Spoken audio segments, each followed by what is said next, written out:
అవుతుంది? కంపెనీ దగ్గర ఎంత?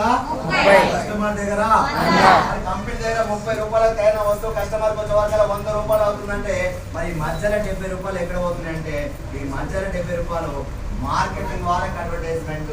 మార్కెటింగ్ అనగా ఒక వ్యక్తి కాదు సార్, ఇందులో C and agent, stockist, distributor, wholesaler, retailer, అక్కడ నుంచి కస్టమర్. అడ్వర్టైజ్మెంట్ అంటే ఇందులో సెలబ్రిటీ ఉంటాడు.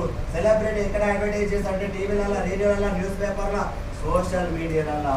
ఒక 30 రూపాయలకు తయారైన వస్తువు కంపెనీ దగ్గర అది కస్టమర్కి వచ్చేవరకు 100 రూపాయలు అవుతుంది.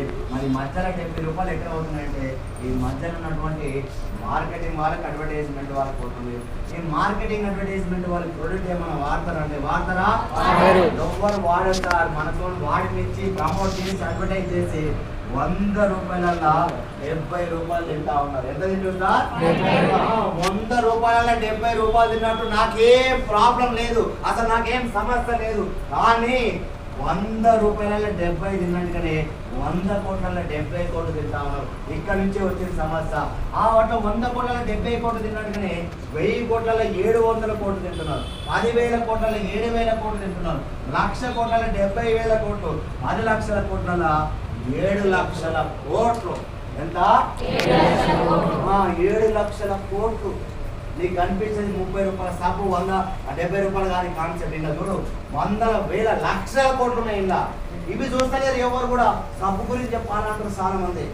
100 కోట్లు కాదు సార్, లేకపోతే లక్షల కోట్లు ఎవరు పోతున్నాయి అంటే ఈ ప్రొడక్ట్ వాడినటువంటి మార్కెటింగ్ వాళ్ళ అడ్వర్టైజ్మెంట్ వాళ్ళు. మరి మార్కెటింగ్ అడ్వర్టైజ్మెంట్ వాళ్ళు ఏమైనా పేదోళ్ళు అంటే పేదోళ్ళు ఆస్తారు ఏమన్నా?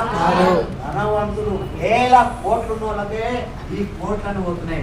వాడనోళ్ళకే పోతున్నాయి, ధనవంతులకే పోతున్నాయి, సెలబ్రిటీలకు పోతున్నాయి. మరి వాడనోళ్ళకి 1000 కోట్లు 1,00,000 కోట్లు ఎందుకు ఇవ్వాలి?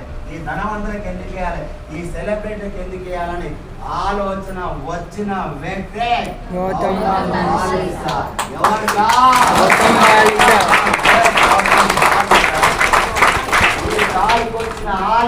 ఈ సారికి వచ్చిన ఆలోచనే వెస్టేజ్ కంపెనీ.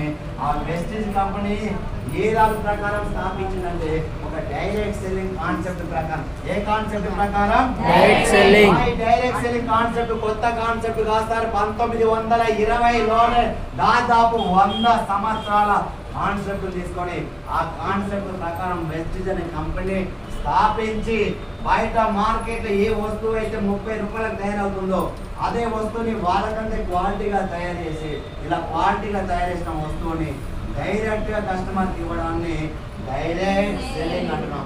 ఏమంటున్నాం సార్? Direct selling.